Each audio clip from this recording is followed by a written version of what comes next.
Welcome to special analysis. నేను రమా మండవ. ఈరోజు అనాలిసిస్లో భాగంగా మనం తీసుకోబోతున్న టాపిక్ ఏంటంటే బైరెడ్డి సిద్ధార్థ రెడ్డి. నిన్నటి వరకు వైఎస్ఆర్సీపీ నుంచి ఆయన ఒక ఫైర్ బ్రాండ్. వైఎస్ఆర్సీపీలో ఎప్పుడు కూడా టాక్ ఆఫ్ ది వైసీపీ అవుతూ ఉండేవాళ్ళు. అలాంటి బైరెడ్డి సిద్ధార్థ రెడ్డి ఈ రోజున వైఎస్ఆర్సీపీ ఓడిపోయిన తర్వాత ఎక్కడ కూడా మనకు కనిపించట్లేదు. ఓవరాల్గా ఆయన ఎప్పుడు కూడా ఫోకస్ పెట్టుకున్న నందికొట్కూరు కావచ్చు, కర్నూలు జిల్లాలో ఆయనకున్న అంచెరు గణంలో కావచ్చు, బైరెడ్డి ఈ మౌనం కారణంగానే వార్తల్లో నిలుస్తూ వస్తూ ఉన్నారు. సో బైరెడ్డి సిద్ధార్థ రెడ్డి ఎందుకు వైసీపీలో ఇన్యాక్టివ్ అయి ఉన్నారు?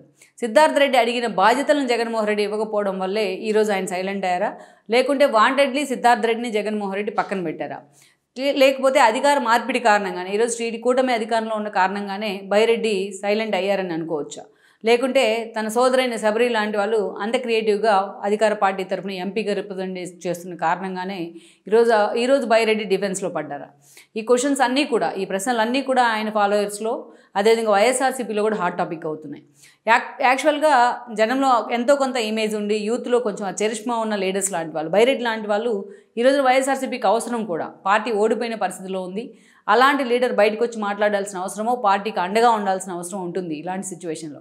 కానీ ఎక్కడా కూడా బైరెడ్డి వాయిస్ని మనం చూడం. గత 6.5 నెలల కాలంగా పార్టీ కూటమి అధికారంలోకి వచ్చి ఆల్రెడీ గ్రేస్ పీరియడ్ కూడా పూర్తయింది, హనీమూన్ పీరియడ్ పూర్తి చేసుకున్న పరిస్థితుల్లో కూడా కూటమి వైఫల్యాల మీద ఎక్కడ కూడా బైరెడ్డి లాంటి వాళ్ళు మాట్లాడుతున్న పరిస్థితిని అయితే మనం చూడం. పార్టీ అధికారంలో ఉన్నన్ని రోజులు తనకు ఎదురే లేదంటూ బైరెడ్డి రెచ్చిపోయిన సందర్భం ఉంది. పార్టీ అధికారంలో ఉన్నన్ని రోజులు నామినేటెడ్ పోస్టులో శాప్ చైర్మన్ లాంటి నామినేటెడ్ పోస్టులో కూడా ఆయన ఉన్నారు. జగన్మోహన్ రెడ్డి కూడా అంతే బైరెడ్డికి ప్రయారిటీ ఇస్తూ వచ్చారు. బైరెడ్డికి ఆ స్థాయిలో ప్రాధాన్యత అయితే దక్కింది. జిల్లా నుంచి రిప్రజెంట్ చేయడంతో పాటు ఎప్పుడు కూడా వార్తల్లో ఉండేవాళ్ళు ఆయన అగ్రెసివ్ యాటిట్యూడ్తో. అలాంటి బైరెడ్డి పార్టీ కష్టకాలంలో ఉన్న ఈ సమయంలో, జగన్మోహన్ రెడ్డి డిఫెన్స్లో ఉన్న ఈ సమయంలో మాత్రం పూర్తిగా పార్టీని లైట్ తీసుకున్న సిచ్యువేషన్ కనిపిస్తోంది. అందుకే అసలు కారణం ఏంటి, ఈ ఇష్యూకి కారణం ఏంటి, అసలు బైరెడ్డి ఎందుకు సైలెంట్ అయ్యారనేది మాత్రం నిజంగానే ఒక చర్చ ఈరోజు వైసీపీలో. మనం చూసినట్లయితే బైరెడ్డి సిద్ధార్థ రెడ్డి కర్నూలు జిల్లా నుంచి ఆయన రిప్రజెంట్ చేస్తూ వచ్చింది. ఆ ఫ్యామిలీకి కూడా, బైరెడ్డి ఫ్యామిలీకి కర్నూలు జిల్లా రాజకీయాల్లో ఒక సుదీర్ఘ రాజకీయ ప్రస్థానం అయితే ఉంది. ఎస్పెషల్లీ బైరెడ్డి శబరి ఎవరైతే ఉన్నారో వాళ్ళ తండ్రి బైరెడ్డి రాజశేఖర్కి బ్రదర్ కొడుకే బైరెడ్డి సిద్ధార్థ రెడ్డి. సో కాలక్రమంలో వాళ్ళు పొలిటికల్ పార్టీస్ మారుతూ వచ్చిన బైరెడ్డి రాజశేఖర్ అంటే టీడీపీతో ఒక సుదీర్ఘ అనుబంధం. తర్వాత ప్రత్యేక రాయలసీమ పేరుతో ఆయన విభజన సమయంలో హడావిడి చేసిన తీరు మనకు తెలిసిందే. సో ఆయన పూర్తిగా కొన్ని రోజులు బీజేపీతో, కొన్ని రోజులు టీడీపీతో, అలా రాష్ట్ర విభజన తర్వాత అనేక సార్లు తన రాజకీయ జీవితాన్ని అనేక మలుపులు తిప్పుకుంటూ వచ్చారు. మొత్తానికి మొన్నటి ఎన్నికల్లో ఆయన కూతురు టీడీపీ నుంచి ఎంపీ అయ్యారు, అది వేరే విషయం. దాన్ని ఈరోజు చూసినట్లయితే బైరెడ్డి కూడా అదే స్థాయిలో వాళ్ళ ప్రస్థానం టీడీపీ నుంచి ఉన్నప్పటికీ కూడా, బట్ 2019లో పార్టీ అధికారంలోకి రాకంటే ముందే బైరెడ్డి సిద్ధార్థ రెడ్డి వైసీపీలో క్రియేటివ్ అయ్యారు, వైసీపీలో యాక్టివ్ అయ్యారు. తను కర్నూలు జిల్లాలో ఏదో కాన్స్టిట్యున్సీ నుంచి 2-3 పేర్లు అయితే సీరియస్గా వినిపించాయి. తను ఆ రోజు టికెట్ కోరినా జగన్మోహన్ రెడ్డి అప్పటికే ఖరారు చేస్తున్న సిచ్యువేషన్లో ఆయనకి టికెట్ ఇచ్చే సిచ్యువేషన్ అయితే లేదు.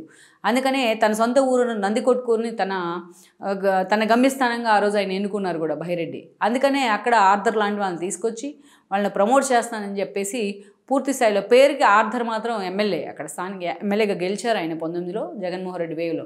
బట్ అక్కడ పెత్తనం అంతా కూడా బైరెడ్డి సిద్ధార్థ రెడ్డి చూసుకునేవాళ్ళు. అలా అది శృతి మించి ఎన్నికల నాటికి వాళ్ళిద్దరి మధ్య ఆధిపత్య పోరుగా, ఒక ఇగో ఇష్యూస్గా కూడా మారింది. ఇది ఎంత దూరం వెళ్ళిందంటే చివరకు నందికొట్కూరు నుంచి ఆర్థర్ పక్కకు వెళ్ళి టీడీపీలో కూడా జాయిన్ అయిన పరిస్థితి ఉంది, బైరెడ్డి కారణంగానే, బైరెడ్డిని వ్యతిరేకిస్తూనే. ఇక బైరెడ్డిని చూసినట్లయితే ఎప్పుడు కూడా తన యాటిట్యూడ్తో ఆయన వార్తల్లో ఉండేవాళ్ళు, ఏదో ఒక కాంట్రవర్సీకి చోటిస్తూ ఉండేవాళ్ళు. ఇక అలాంటి బైరెడ్డికి జగన్మోహన్ రెడ్డి శాప్ చైర్మన్ పదవి కూడా ఇవ్వడం జరిగింది. ఆడుదాం ఆంధ్ర లాంటి కార్యక్రమాల్లో రోజాతో కలిసి ఆయన హడావిడి చేసిన తీరు కానీ, లోకేష్ మీద ఆయన చేసిన విమర్శలు కానీ పాదయాత్ర సమయంలో, అలా అనేక సార్లు ఏదో ఒక కాంట్రవర్సీతో, ఆర్థర్తో ఉన్న గొడవలు కానీ, ఏదో ఒక కాంట్రవర్సీతో బైరెడ్డి ఎప్పుడు కూడా వార్తల్లోనే ఉండేవాళ్ళు. సో అలాంటి అగ్రెసివ్ నేత అనేది కూడా ఒక యూత్లో కొంతమేరకు ఒక ఇమేజ్ కూడా ఆయన క్రియేట్ చేసుకున్నారు. కానీ బట్ వాయిస్ వినిపించడంలో మాత్రం, పార్టీ తరపున వాయిస్ వినిపించడంలో మాత్రం ఆయన ఎప్పుడు వెనకబడే ఉన్నారని అనుకోవచ్చు. బట్ తన యాటిట్యూడ్తో మాత్రమే వార్తలో నిలుస్తూ వచ్చారు. అలాంటి వ్యక్తులే జగన్మోహన్ రెడ్డికి కావాలి కాబట్టి ఆ స్థాయిలో బైరెడ్డికి ప్రయారిటీ దక్కుతూ వచ్చింది. ఇక అనిల్ కుమార్ యాదవ్ లాంటి వాళ్ళు కూడా, ఎవరైతే నర్సరావుపేట నుంచి మొన్న ఎంపీగా పోటీ చేసి ఓడిపోయిన మాజీ మంత్రి అనిల్ కుమార్ యాదవ్ లాంటి వాళ్ళు కూడా బైరెడ్డితో సత్సంబంధాలే ఉన్నాయి.